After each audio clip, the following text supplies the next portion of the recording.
আলোচনা শুরু করি। আজকেও শান্তি মন্ত্র সমবেতভাবে পাঠ করব। ওম ভাদ্রম কর্ণেভিঃ শৃণুয়াম দেবা ভদ্রম পশ্যেমাক্ষভির্যত্রা स्थिरैरङ्गैस्तस्तुवागं सस्तनूभिः व्यशेमते बहितं यदायुः। ॐ शान्ति शान्ति शान्तिः।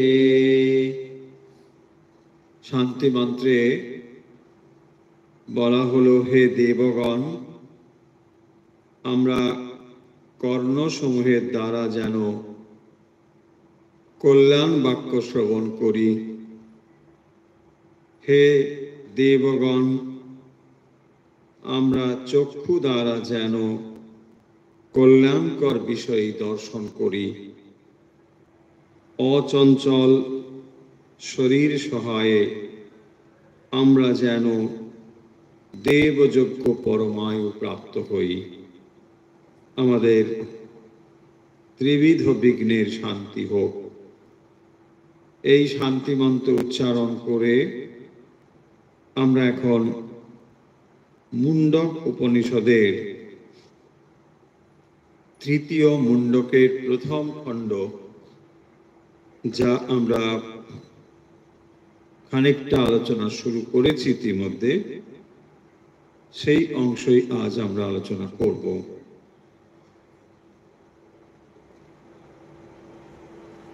উপনিষদের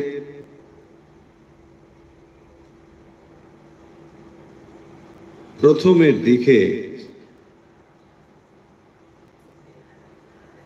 অপরাবিদ্যার বিষয় আলোচনা করবার পরে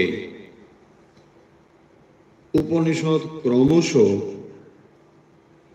পরাবিদ্যা এবং পরাবিদ্যার গভীরতা এই বিষয়ে যে সমস্ত মন্ত্র রয়েছে সেই বিষয়ে এখন আলোচনা করছেন। প্রথমের দিকে, অর্থাৎ এই উপনিষদটির প্রথমের দিকে অপরাবিদ্যা বিষয়ে খানিকটা আলোচনা হয়েছিল এবং এই অপরাবিদ্যার দ্বারা বিশেষত যাগযজ্ঞ বিষয়ে যে সমস্ত উপদেশ বেদে রয়েছে তা দেখানো হয়েছে এবং কর্মের ফল কতদূর হতে পারে সে কথাও সেখানে উল্লেখ করা হয়েছে। এবং তারপরে পরাবিদ্যা, আত্ম বিষয়ক যে বিদ্যা, তার গভীর থেকে গভীরতর বিষয়ে এখন উপনিষদ প্রবেশ করছেন। তাই আমরা যখন তৃতীয় মুন্ডকে এসেছি, তখন তৃতীয় মুন্ডকের যেসব মন্ত্র আলোচনা করতে বা ভবিষ্যতে আলোচনা হবে, এই মন্ত্রগুলো কিন্তু অত্যন্ত গভীর ভাবব্যঞ্জক। কারণ ধরে নেওয়া হচ্ছে যে এই পর্যন্ত যারা পাঠ করছেন তাদের এই বিষয়ে যথেষ্ট আগ্রহ রয়েছে। তাই উপনিষদ এখন চেষ্টা করছেন এই বিষয়ের গভীরে প্রবেশ করতে।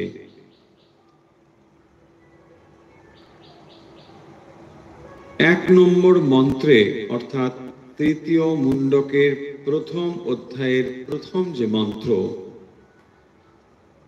যেখানে একটি গাছের কথা বলা হয়েছে এবং সেই বৃক্ষে দুটি পাখি, এই উপমা বা একটি রূপক আমাদের সামনে উপস্থাপন করা হয়েছে। সেই পাখি দুটি কিরকম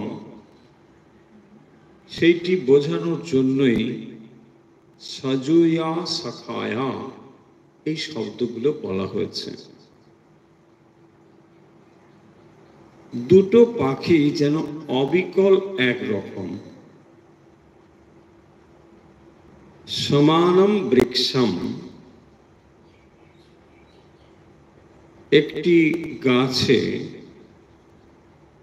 দুটি পাখি দ্বা সুপর্ণ, আক্ষরিক অর্থে পর্ণ মানে পাতা, সুপর্ণ মানে এই যে পাখি দুটো তাদের ডানা দুটি ভারী সুন্দর, তাই সুপর্ণ। তো এই দুটি পাখি তারা সাজুয়া সাখায়া, তো এইরকম ভাবে তারা সম্মিলিত ভাবে সর্বদা একই রকম ভাবে রয়েছে। তার মানে একটি পাখি যা করে অপরটি যেন তাই করছে, এবং তারা খুব সমভাবাপন্ন। সখায়া সমানম বৃক্ষম পরিশস্ব জাতে, পরিশস্ব জাতে, দুজনেই অবস্থান করছেন একই রকম দেখতে। সমানম বৃক্ষম, তার মধ্যে তয়োঃ অন্যঃ স্বাদু পিপ্পলম অত্তি। তাহলে দুটো পাখির মধ্যে কিছু সাদৃশ্য থাকলেও কিছু বৈসাদৃশ্যও আছে। দুটো দেখতে অবিকল একরকম হলেও খানিকটা তফাতও আছে। আসলে এই যে রূপকটি বলা হচ্ছে তার ভেতর দিয়ে পরমাত্মা এবং জীবাত্মা বোঝানো হচ্ছে। তাহলে জীবাত্মা এবং পরমাত্মা অবিকল এক রকম, কিন্তু তফাতও আছে। একরকম যদি সব দিক থেকেই হতো তাহলে তো কোনো সমস্যাই নেই, কিন্তু সব দিক থেকে একরকম নয়। তয়োঃ অন্যঃ, তাহলে দুটো পাখি তো বলাই হলো। তয়োঃ অন্যঃ, তয়োঃ মানে দুটোর মধ্যে একটি স্বাদু পিপ্পলম, স্বাদু মানে নানা রকম স্বাদ যুক্ত, স্বাদু। স্বাদু পিপ্পলম, পিপ্পলম মানে কর্মফলম। তো সেই কর্মফলগুলো কখনো ভালো, কখনো বা মন্দ, কখনো দুঃখযুক্ত, কখনো সুখযুক্ত। এইরকম যে নানা কর্মফল অতি ভোগ করে, তাহলে তার মধ্যে একটি পাখি যে কর্মফল ভোগ করে, অন্য অনস্নন অভিচাকশীতি। দেখুন, দুটো পাখির মধ্যে অবিকল দুটো এক রকম, কিন্তু এদের মধ্যে তফাৎ রয়েছে। তয়োঃ অন্যঃ সাধু পিপ্পলম অত্তি, তয়োঃ অন্যঃ স্বাদু পিপ্পলম অত্তি। তাহলে একজন কর্মফল ভোগ করছে মানে কি? তার মানে সে এই সংসারের সুখ দুঃখের সঙ্গে যুক্ত রয়েছে। আর একজন, এই যে তারপরে বলছেন অন্যঃ অনশ্নন, আসনন অনশ্নন, তিনি কোনো কিছু খাচ্ছেন না, অনশ্নন। তাহলে একটি পাখি নানা রকম ফল গ্রহণ করছে, অন্য পাখি অনশ্নন, কোনো কিছু সে গ্রহণ করছে না। অথচ অভিজাগসিতি, কেবল দর্শন করছেন, তার মানে তিনি কেবল দ্রষ্টা রূপে বিদ্যমান, তিনি কেবল দেখছেন। দেখো তাহলে এই দুটোর মধ্যে এই হলো রূপক উপস্থাপন করে উপনিষদ আমাদের বোঝাচ্ছে যে এই দেহে সর্বব্যাপী পরমাত্মা রয়েছেন। দেহে রয়েছেন মানে পরমাত্মা হচ্ছেন সর্বব্যাপী, দেহ হচ্ছে তার থেকে সীমিত বা ছোট জিনিস। তখন যখন বলি দেহে পরমাত্মা আছে, আসলে পরমাত্মাতে দেহ আছে। পরমাত্মা সর্বব্যাপী, তার মধ্যে এই দেহ। এই দেহে অর্থাৎ দেহকে এখন যদি বৃক্ষ রূপে ধরা হয়, সেই বৃক্ষে একজন কর্মফল গ্রহণ করছেন আর অপরজন কোনো কিছু গ্রহণ করছেন না। এই কথা আমাদের নিশ্চয়ই বুঝতে অসুবিধে নেই, রূপক এর সাহায্যে এটি বোঝানো হচ্ছে। আমরা অন্য সময় অন্য প্রসঙ্গেও একটি উপমা ব্যবহার করেছি, যেখানে আমরা দর্পণের উপমা নিয়ে এসেছিলাম। তো একটি দর্পণের সামনে যদি লাল ফুল রাখা হয়, দর্পণটিকে লাল দেখা যাচ্ছে। দেখো ভালো করে বুঝুন, ধীরে ধীরে বলছি। একটা আয়না, আয়নার সামনে একটা লাল ফুল রাখা হলো, আয়নায় অন্যত্র রয়েছে, লাল ফুলটা অন্যত্র। আয়না একটা আলাদা জিনিস, লাল ফুল একটা আলাদা জিনিস। আয়নার মধ্যে কোনো লাল ব্যাপার নেই, অথচ যখন আয়নাটিকে আমরা লাল দেখছি, তাহলে ওই ফুলটি তার উপরে প্রতিবিম্বিত হয়েছে, তাই আমরা আয়নাটিকে লাল দেখছি।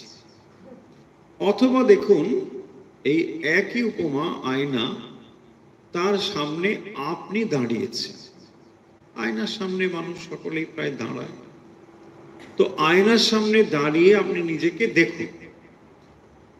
আপনি হাত তুললে ওখানেও হাত তোলা দেখতে পাচ্ছেন, আপনি মুখ বেদম করলে ওখানেও সেটা দেখতে পাচ্ছেন, দাঁত চিটকুটি করলে তাও দেখতে পাচ্ছেন।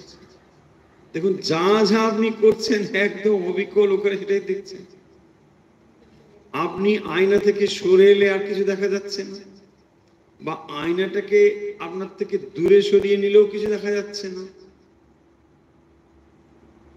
অবিকল একই। কিন্তু দেখুন, একটি যখন ধরুন ব্রাশ করতে করতে আয়নার সামনে দাঁড়াচ্ছেন, একটিতে আপনি কি দেখছেন? ব্রাশ করা আপনি অনুভব করছেন, আমি ব্রাশ করছি। আর ওখানে দেখছেন যেটা কেবল ইমেজটা দেখছেন, ছবিটা দেখছেন, তাই না? দেখুন, দুটোর মধ্যে এই যে তফাৎ, এই তফাৎটা আমরা বুঝতে পারি না। তাহলে একটি একেবারে অবিকল দেখাচ্ছে ওখানে, আপনি যখন আয়নার দিকে দেখছেন অবিকল আপনাকে দেখাচ্ছে, এই তো আমার এটা এটা সব দেখছেন। কিন্তু তফাৎ হচ্ছে কি, একটিতে আপনি আছেন আর একটিতে আপনার প্রতিবিম্ব আছে। প্রতিবিম্ব যেটা রয়েছে সেখানে কি হচ্ছে, যেহেতু দেখুন দর্পণটিকে যদি আন্দোলিত করি, ধরুন ওখানে আয়নাটা আছে, আয়নাটাকে আমি নাড়াচ্ছি, এখন আপনি কি মনে করছেন আপনি নড়ছেন? আপনি নড়ছেন না, আপনি স্থির দাঁড়িয়ে আছেন, দেখুন ধীরে ধীরে বলছি এই জন্য এগুলো বুঝতে হবে। আপনি দাঁড়িয়ে আছেন, আপনার সামনে আয়না, আপনি আয়নাটিকে কোনোভাবে নড়তে দেখছেন। অনেক সময় হয় না, হাওয়াতে আয়নাটা হয়তো ঝোলানো আয়না হলে নড়ছে, আপনি তখন অবাক হচ্ছেন, আরে আমি তো দাঁড়িয়ে আছি, আয়নাটা নড়ছে কি করে, বা আমাকে নড়তে দেখছি কি করে, তাই না? তার মানে আপনি স্থির থাকা সত্ত্বেও যেখানে প্রতিবিম্বিত হচ্ছে সেইটা নড়ছে বলে নিজেকে নড়ছি বলে মনে হচ্ছে, দেখুন, তাই না? এই যে স্থির যেটি, সেটি হচ্ছে দ্বিতীয় পক্ষী, আর যেটি নড়ছে ওই পক্ষীটি হচ্ছে সাধু পিপ্পলম আত্মি। ও কি রকম করছে না, নড়ছে টড়ছে, তো যেহেতু সে নড়ছে তখন তার ভেতরে নানা রকম সুখ দুঃখের অনুভব হচ্ছে। আয়নাটা যেমনই নড়ুক, দেখুন আপনি তো স্থির আছেন, আয়নাটা নড়ছে বলে আমি দেখে, যদি তৃতীয় কোনো চোখ দিয়ে দেখি, আমি কি দেখছি, আরে কি হচ্ছে, মানুষটা নড়ছে, কি হবে, ভূমিকম্প হচ্ছে, কি হচ্ছে, না না আমি তো ঠিকই আছি। আরে কি করে ঠিক আছেন আপনি মশাই, আমি দেখছি ওখানে এরকম হচ্ছে, হয় কি না? দেখুন ক্যামেরার ভেতর থেকে যারা দেখছেন এই মুহূর্তে, তারা এক অর্থে আপনি আমাকে দেখতে পাচ্ছেন, আবার দেখতে পাচ্ছেনও না, কারণ এখানে আমি রয়েছি, আপনি যেটা দেখছেন সেটা ইমেজ দেখছেন, ক্যামেরার ভেতর দিয়ে কেবল ইমেজটাই দেখছেন। এখন যদি ধরুন আমার প্রতি আপনার রাগ হয়, ক্যামেরায় যদি এটা খুশি, কি বকর বকর করছে, মর খুশি, কিছু হবে? দেখুন কিছুই হবে, তাই না? I am totally unattached.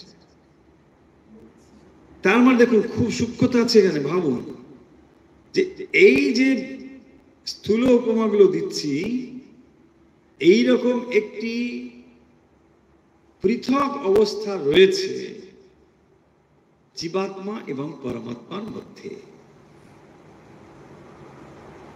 তাই যখন ওখানে ধরুন কিছু যদি হতে থাকে, আমি তার বিন্দুমাত্র টের পাব না। আবার দেখুন যদি আমি ওর সঙ্গে মিঙ্গল হয়ে যাই, তাহলে কিন্তু আমি বলছি কি বলছি, দাঁড়াও দেখি তো আগে কি কমেন্ট করছে, দাঁড়াও দেখি হবে কি না, বিকজ টোটালি আপনি ওর সঙ্গে আইডেন্টিফাইড। সেই তাহলে ওই যে সুখ দুঃখের অনুভব, এটা হচ্ছে কোথায়? এই প্রতিবিম্বিত হয়ে যেখানে মনের উপরে পড়ছে, সুখ দুঃখের অনুভব হয় মনে, অথচ আপনি টোটালি আনঅ্যাটাচড, তাই না? কেউ যদি ধরুন আপনাকে বলল মাথা মোটা বা হয়তো বোকা, আপনার কি হলো? তাই না? কিছু হলো? কিছুই হলো না। আপনার মাথা মোটাও হয়ে গেল না, পা গোলও হয়ে গেল না, আপনি যেমন ছিলেন তেমনই আছে। বাট যখনই আপনি ওই দুটোর সঙ্গে কানেক্টিভিটি আলাদা করতে না পারছেন, তখনই কিন্তু মাথা গরম হয়ে যাচ্ছে, কি বলছে, হয় কি না? দেখুন এই জায়গাটি বলছেন, তাহলে দুটোর মধ্যে একটা সূক্ষ্ম তফাৎ আছে। একটি পাখি আসলে প্রতিবিম্বিত পাখি, আর একটি সত্যিকারের পাখি হয়েছে। তাহলে সত্যিকারের পাখিটি, তার মধ্যে কোনো হেলডোল নেই, সে যেমন আছে তেমন আছে, সে আছেই, জাস্ট আছে। দেখুন সেই জন্যই বলেছেন অভিচাকশীতি, অভিচাকশীতি মানে জাস্ট উইটনেস, হি অবজার্ভস এভরিথিং, তিনি দেখছেন, and he permits everything. আপনি যদি বলেন যে আমি হাতটা এরকম করবো, করুন, আয়না বলছে আমি বাধা দেবো না। দেখুন, আপনি যদি বলেন আয়না তুমি আমি হাতটা তুললাম কেন বললে তুমি, আরে ভাই তুমি তুলছো তোলো না, কি সমস্যা আছে? আমি তো কেবল রিফ্লেক্টার, তো আমার ওখানে আমার কিছু অসুবিধা, তুমি হাত তোলো, তুমি নাচো, যা খুশি করো, আমার কি সমস্যা? দেখুন, মুভিতে যখন আমরা ছবি দেখি ব্যাপারটা কিন্তু ওই রকমই। আপনি মশাল নিয়ে দেখছেন টিভির মধ্যে কাউকে, আশঙ্কা হচ্ছে এটা টিভিটা না পুড়ে যায়, কেন? মশাল নিয়ে ঢুকলো, তাই না? কিন্তু আপনি যেহেতু জানেন আমি ছবি দেখছি, কোনোভাবে আপনার ভয় হচ্ছে না যে টিভির পর্দাটা পুড়ে যাবে। কিন্তু দেখুন, যদি এইটি না জানে কোনো বাচ্চা, এইরকম ইনোসেন্ট বাচ্চা পাওয়া খুব সমস্যা আছে। যদি এরকম বাচ্চা কেউ প্রথম দেখছে, সেটা কিন্তু ভয় পেয়ে যাবে, কি ব্যাপার, হ্যাঁ টিভিটা পুড়ে যাবে কেন, ওনা ওখানে করছে, হচ্ছে না। এই যে দুটো জিনিস, এটা কি এখানে বলছেন? দ্বাসুপর্ণা সজুজা সখায়া সমানম বৃক্ষম পরিশস্বয়াতে। এক পাখি, সে নানা রকম ফল ভোগ করে চলেছে, কর্মফল, অথচ আর একজন কোনো ফল না গ্রহণ করে সে কিন্তু শান্ত হয়ে আছে। প্রথমে আপনার মাথাতে এই আইডিয়াটা দিয়ে দাও। দেখুন, এই বৃক্ষের ধারণা ভগবত গীতাতেও পড়েছে, তাই না? সেখানে আছে।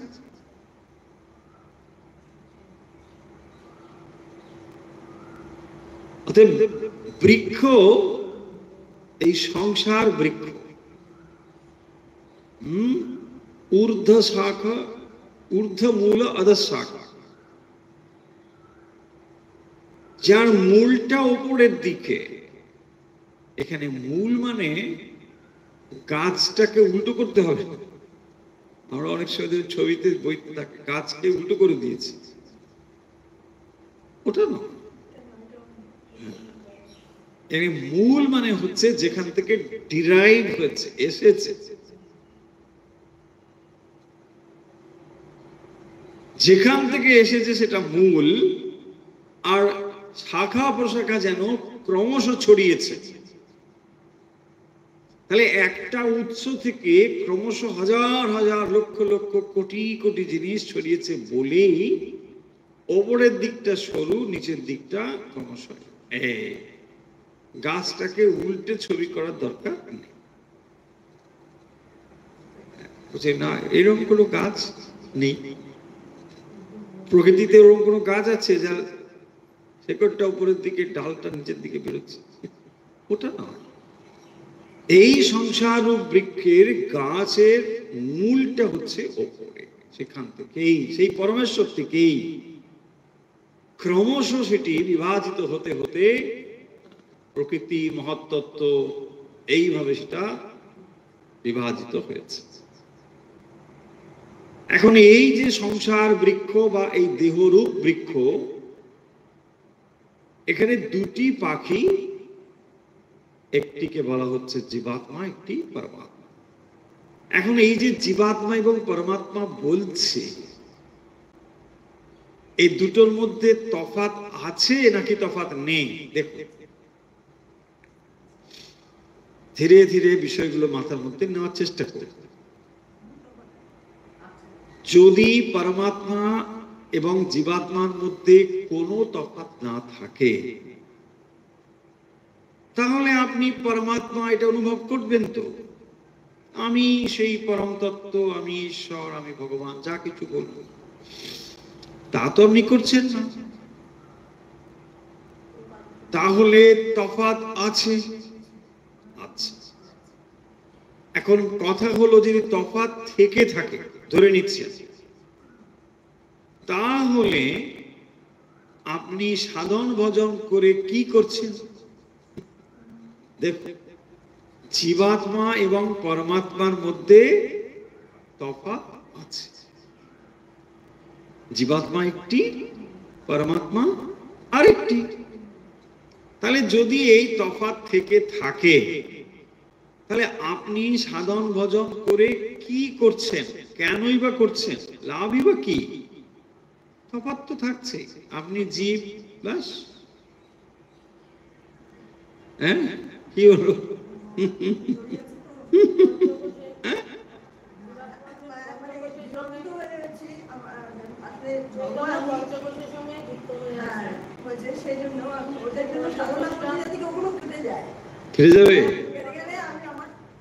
দেখুন, এই দুটোর মধ্যে তফাৎ আছে, আবার তফাৎ নেই। যাকে আমরা পরমাত্মা বলছি, সেই পরমাত্মা বিষয়টি এমন নয় যে একটি খণ্ডিত জিনিস, একটি ইনফিনিট, অসীম, অনন্ত। তাহলে অসীম অনন্ত কখনো দুটো হতে পারে না, সেটি একটি হবে। সেই অসীম অনন্ত একটি মানে আপনার আত্মা আমার আত্মা আলাদা নয়।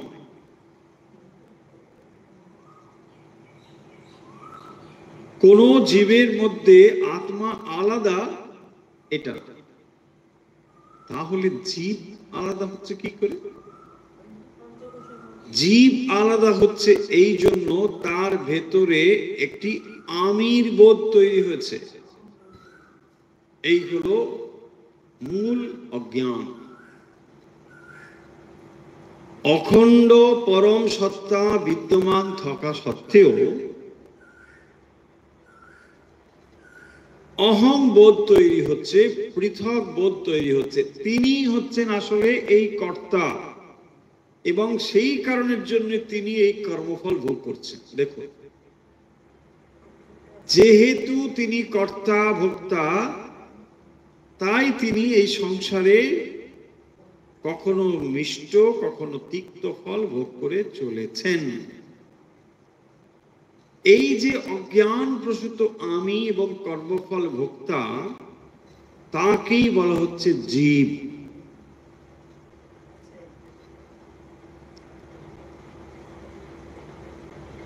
অথচ এই জীবত্ব তার অজ্ঞান প্রসূত। এই জীবত্ব যখন সম্পূর্ণ রূপে চলে যায়, তখন পরমাত্মা এবং জীবাত্মা এক অনুভূত হয়। জীবাত্মা এবং পরমাত্মার মধ্যে তত সময় তফাৎ আছে যত সময় অজ্ঞান রয়েছে। অজ্ঞানের ফলে দুটো বলে মনে হচ্ছে। আর যেহেতু পৃথক বোধ হচ্ছে, সেই জন্য দেখুন এই কর্ম প্রবাহটিও চলছে। অজ্ঞান হেতু ভেতরে অপূর্ণতার ভাব তৈরি হয়েছে, এবং তার ফলেই কর্ম প্রবৃত্তি কাজ করছে। আমি এইটা করব, এর দ্বারা এই প্রাপ্ত হব, এই জিনিসটি কাজ করছে।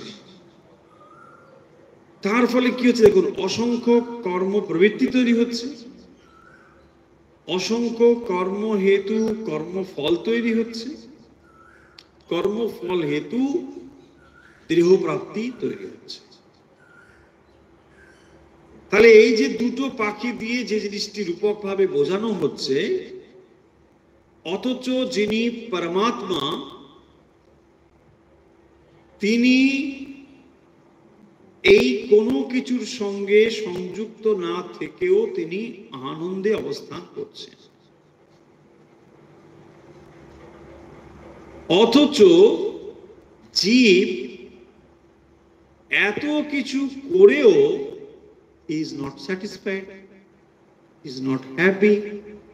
দেখো, তাহলে সুখানুভূতি কোনো কিছু করে লাভ করা সম্ভব নয়, কারণ তিনি না কিছু করেই হ্যাপি আছেন। অন্য যে পাখিটি সে কিছু করছে না, কিন্তু সে আনন্দ স্বরূপে অবস্থান করছে।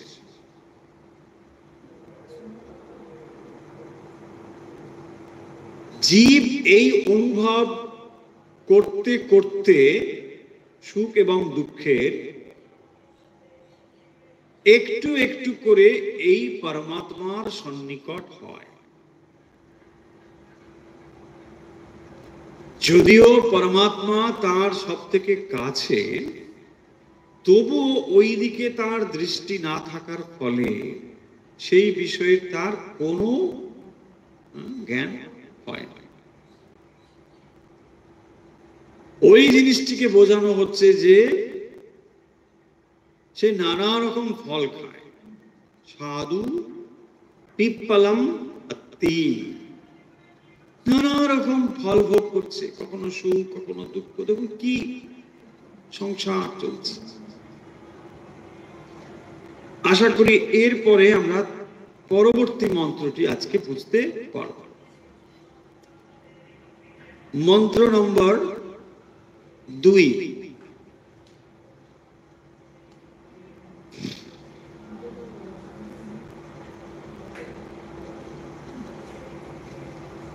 সমানে বৃক্ষে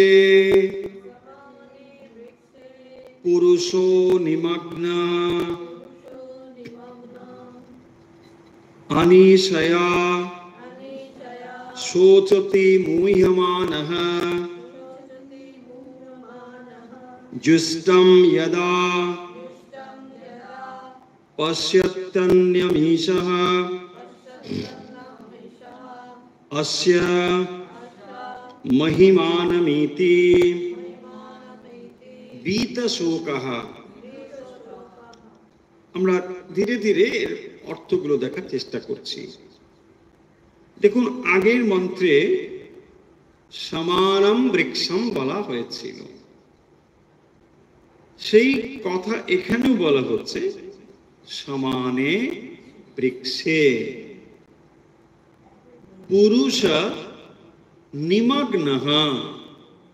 পুরুষ নিমগ্নঃ, এই পুরুষটিকে, পুরুষ মানে হচ্ছে জীব,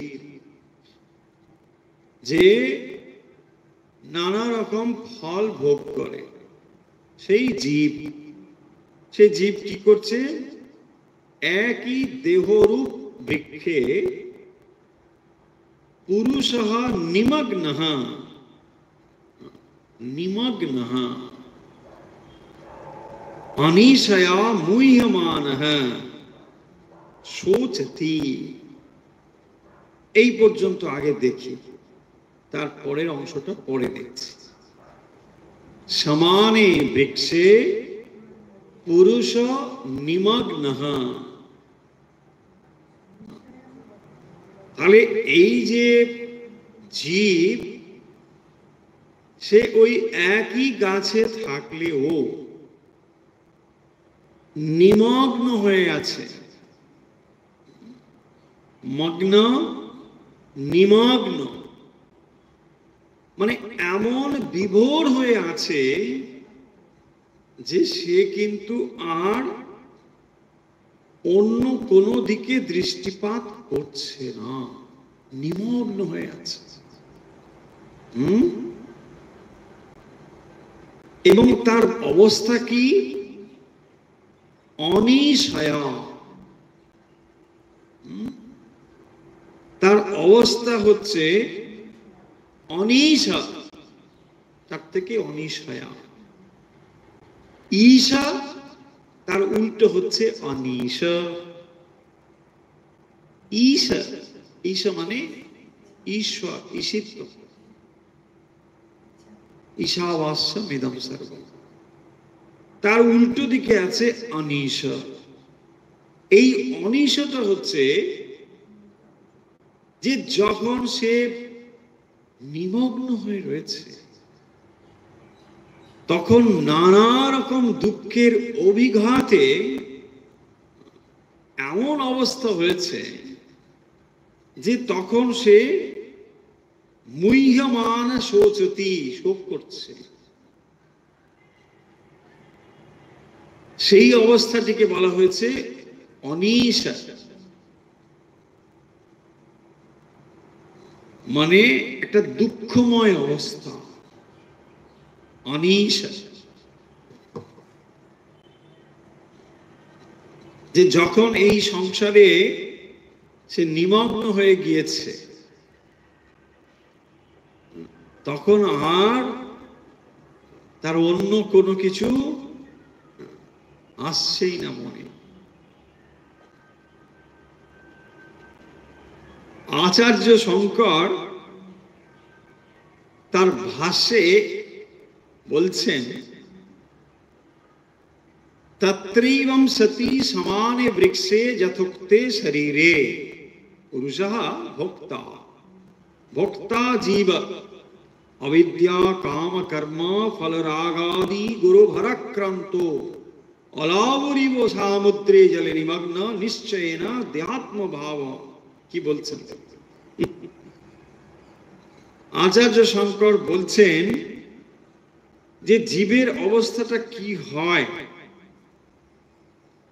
এই যে দেহ বৃক্ষের কথা বলা হলো, সেই দেহ বৃক্ষে ভোক্তা জীব কি করবে?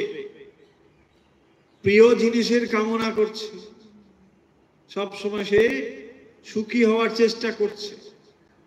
কারণ অবিদ্যা কাম কর্ম, জীব অবিদ্যা কাম কর্ম, অবিদ্যা জনিত কাম, কাম চরিতার্থ জন্য কর্ম এবং তার ফল, আর রাগাদি মানে রাগ দেশ আদি।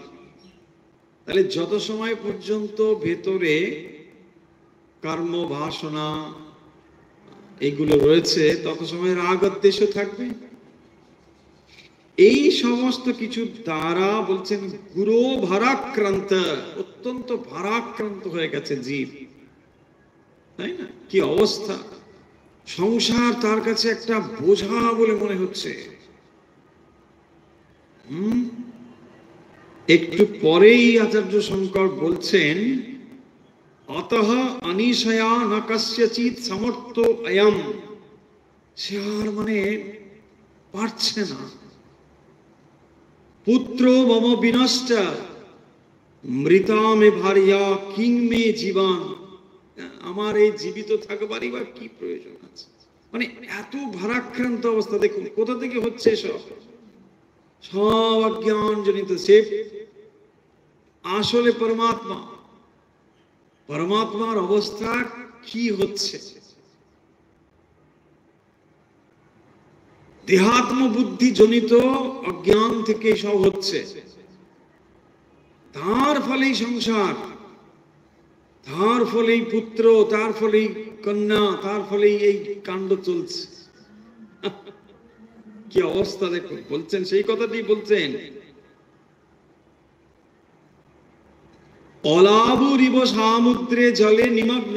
এই যে নিমগ্ন বলছেন, ওইটাকে বোঝাচ্ছে সংসারে বলে আমরা একবারে ডুবে গেছে।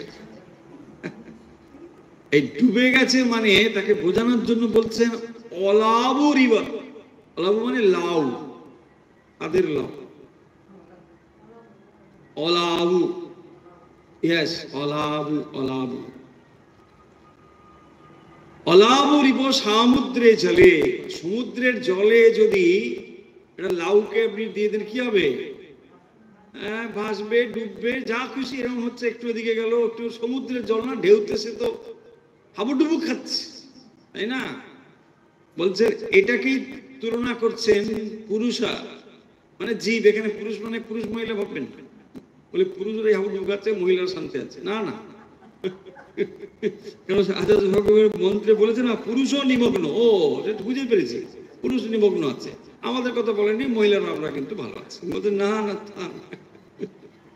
এখানে পুরুষা মানে হচ্ছে জীবা,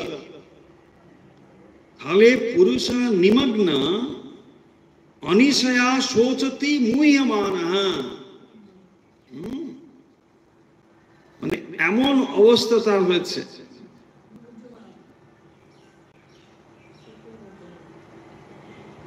সে এই সংসারে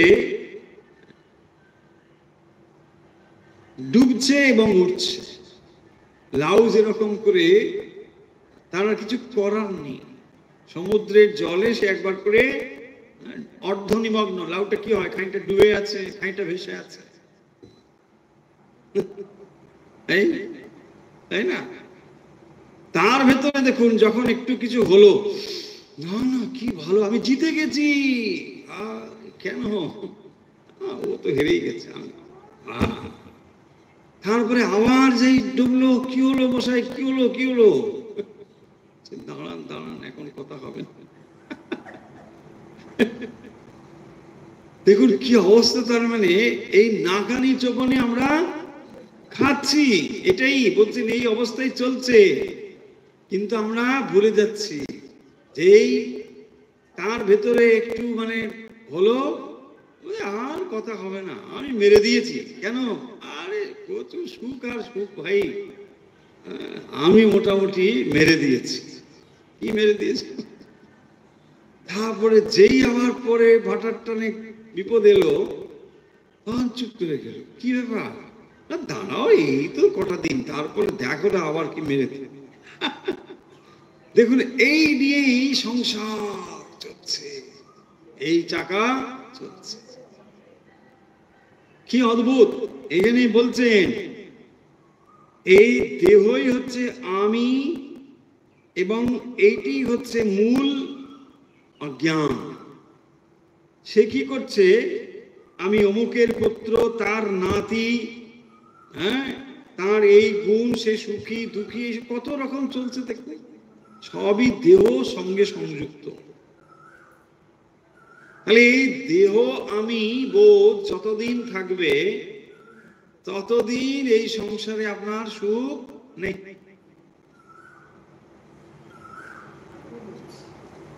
এই যে পাখিটি, এই জীবাত্মারূপ যে পাখি, সে এই কর্মফল ভোগ করে চলেছে, কোথায় সুখটা, কোথায়, বিন্দু মাত্র সুখ নেই এখানে। আপনি শান্তি করে বসেছেন, একটা ভালো কিছু, যা আমরা প্রিয় খাবার দাবার খাবেন, সঙ্গে সঙ্গে শুনলে অমুক বাবুর অমুক হয়ে গেছে, বা কিছু একটা বিপদের ব্যাস হয়ে গেল, এ তো চলছে, এই আর এক্সপ্লেন করার দরকার নেই। তাই বলছেন যে জীবের শান্তি কোথায়, অথচ দেখুন এর ভেতরেই যেখানে শান্তির বিন্দুমাত্র থাকা সম্ভব নয়, তার ভেতরে আমরা শান্তি খুঁজছি, অজ্ঞানের ভেতরে আরো অজ্ঞান নিমজ্জন হচ্ছে, না আমি এখানে খানিকটা সুখ খুঁজে নেব, কি সুখ খুঁজবে, এইটাই গুণবান গুণহীন, সুখী দুঃখী, এইরকম হয়ে আমি এই দেহ ছাড়া আর কিছু নয়, এই ভ্রমে আমরা বন্ধু বান্ধবের সঙ্গে সম্পর্কিত হয়ে দিব্যি এখানে আছি, বাস, তাই না? দেখুন উমুকের মা, তুমুকের নাতি, তুমুকের উমুক তুমুক চলছে, বাস কি মজায়, কি মজায়, হ্যাঁ, নাতির অন্নপ্রাশন হবে, বাস ভালো, তারপরে অমুক নাতি হবে, আর নাতির মেয়ে হবে, নাতির ছেলে হবে, চলছে কাণ্ড, তাই না? দেখুন এই চাকার মধ্যে যখন আপনি ঘুরপাক খাচ্ছেন, আপনি অপশন হচ্ছেন। সেই জন্য দেখুন যদি এই সংসার চক্রে কখনো আপনি বিরাট একটা আঘাত পান, আপনি জানুন ভগবানের অশেষ কৃপা আছে আপনার উপরে, অশেষ কৃপা আছে আপনার উপরে। না হলে আপনার এই নিদ্রা ভঙ্গ হবে না। আপনি সুখ স্বপ্নে মজে আছে, নিমগ্ন বলছেন, ওই জন্য নিমগ্ন, একদম মগ্ন।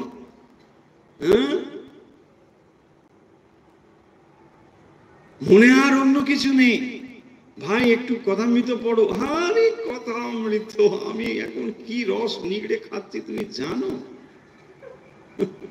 কথামৃত বলে কি হবে? ওসব ফালতু বুড়োদের গল্প, রস খাচ্ছে।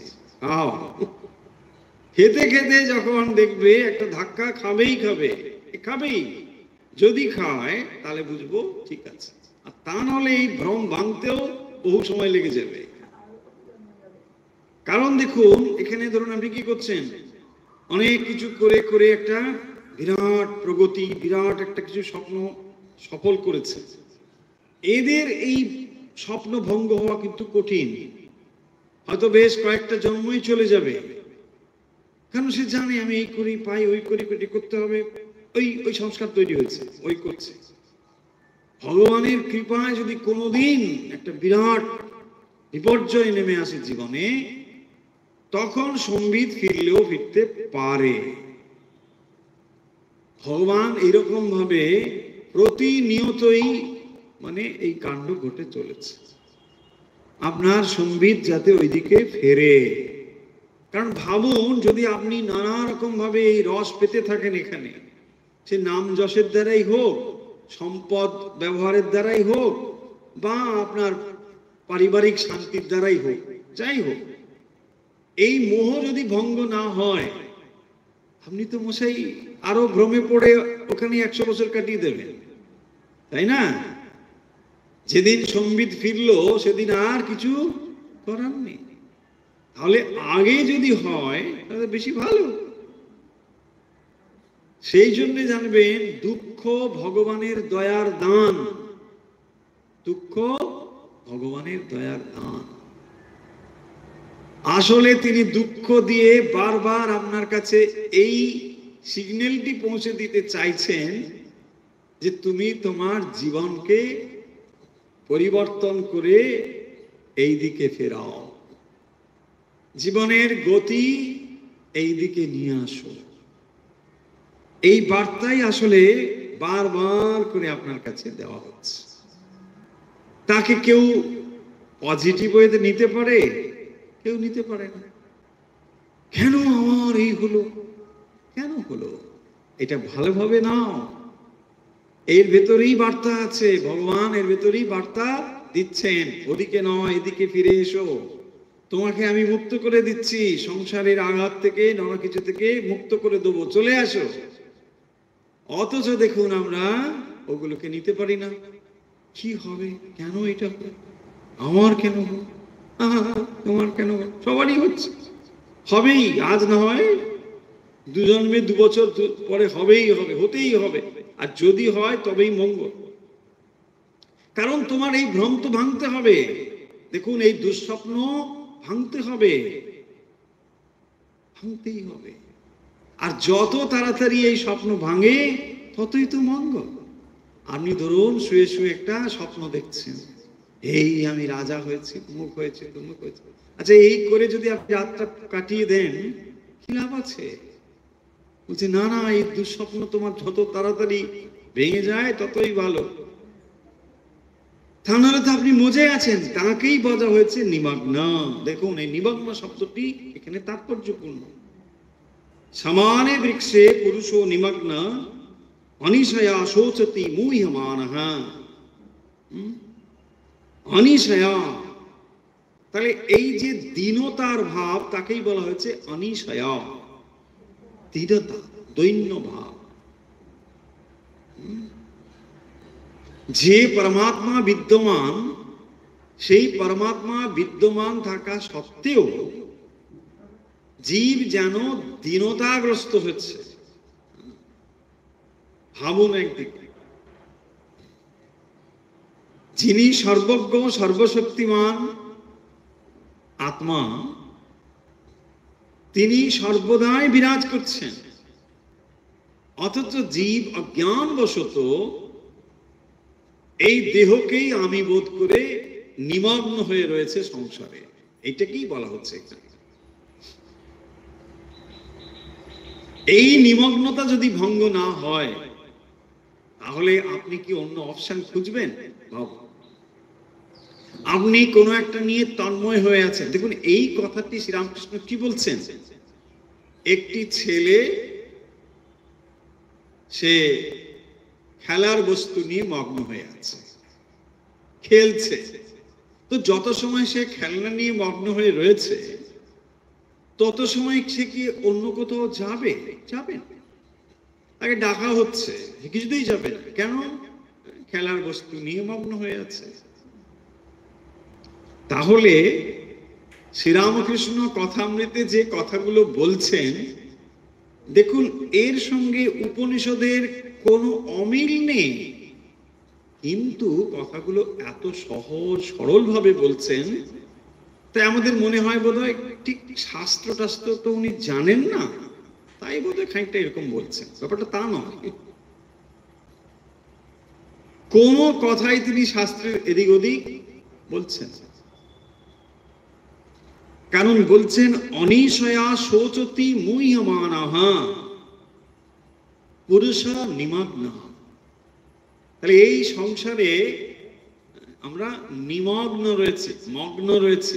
তাহলে এই মগ্নতা যতদিন না যাবে, আপনি কি অন্য অপশন খুঁজবেন? খুঁজবেন না, কিছুতেই খুঁজবেন না। তাই যার এই মগ্নতা ভঙ্গ হয়, ভাববেন তার প্রতি ভগবানের আশীর্বাদ আছে। দেখুন, জীবনে অনেকের বিপর্যয় নেমে আসে। প্রিয় বিয়োগ হতে পারে, সম্পদ চলে যেতে পারে, শারীরিক অসুস্থতা হতে পারে, অনেক কিছু হতে পারে।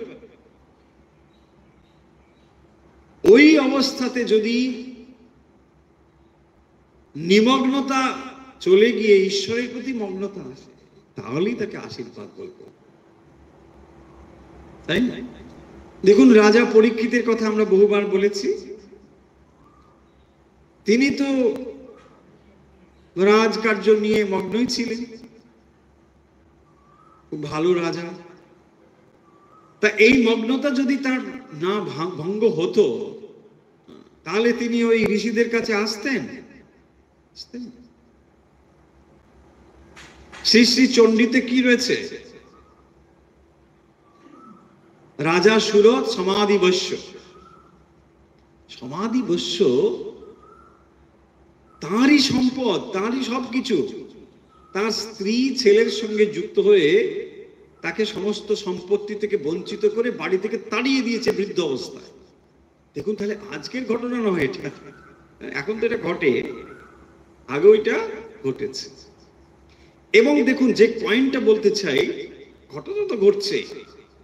সমাধি বস্য ওই অবস্থাতে তিনি ঋষির কাছে গিয়ে হাজির হয়েছেন যে কেন আমার এমন হলো।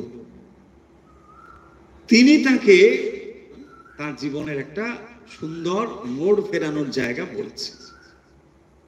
বিপর্যয় এসেছে তার জীবনে, বৃদ্ধ বয়সে তার স্ত্রী পুত্রের সঙ্গে যুক্ত হয়ে তাকে সম্পত্তি থেকে সরিয়ে দিয়ে একদম গৃহ থেকে বিতাড়িত করে দিয়েছে। মেধস ঋষির আশ্রমে এসে হাজির হয়েছে, ঋষির কাছে তিনি জানতে চান কি করবে। আর ওদিকে রাজা সুরত, তিনিও এই একই অবস্থার মধ্যে পড়েছে। দেখুন, এই যে নিমগ্নতা যদি ভঙ্গ না হতো, তাহলে কিন্তু তিনি ভগবানের সাধনায় আসতেন না। ওই যে দুটো পাখির কথা বলা হলো, তাহলে একটি পাখি শান্ত রয়েছে, কোনো কিছু ফল ভোগ না করেও সে কিন্তু আনন্দে রয়েছে। আর একটি নানা রকম ফল ভোগ করেও he is not happy. He is not happy. আর যখনই এই বিপর্যয়টা এলো জীবনে, তখন তার ভেতরে একটা পরিবর্তন। তাহলে আমরা এই 2 নম্বর মন্ত্রটি আলোচনা শেষ করব। প্রথম অংশটি কেবল পড়া হলো, এর দ্বিতীয় অংশ আলোচনা কিন্তু পরের দিন করতে হবে। আমরা সমাপ্ত করছি। সমানে বৃক্ষে পুরুষো নিমগ্নঃ অনিশয়া শোচতি মুহ্যমানঃ जुष्टं यदा पश्यति इति अनिशः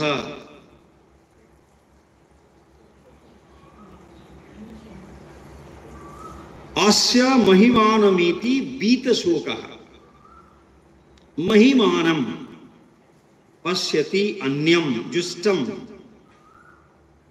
এই অর্থটা আমরা পরের দিন আলোচনা করব, মানে দ্বিতীয় মন্ত্রের দ্বিতীয় অংশ পরের দিন আলোচনা হবে।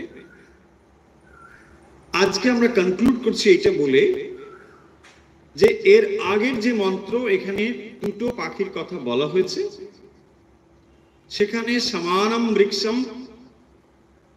কিন্তু একটি পাখি অভিচাকশিতি, আর আরেকটি পাখি সে কি করছে, পিপ্পলম সাধু পিপ্পলমত্তি, সে পাখিটি নানা রকম ফল খাচ্ছে।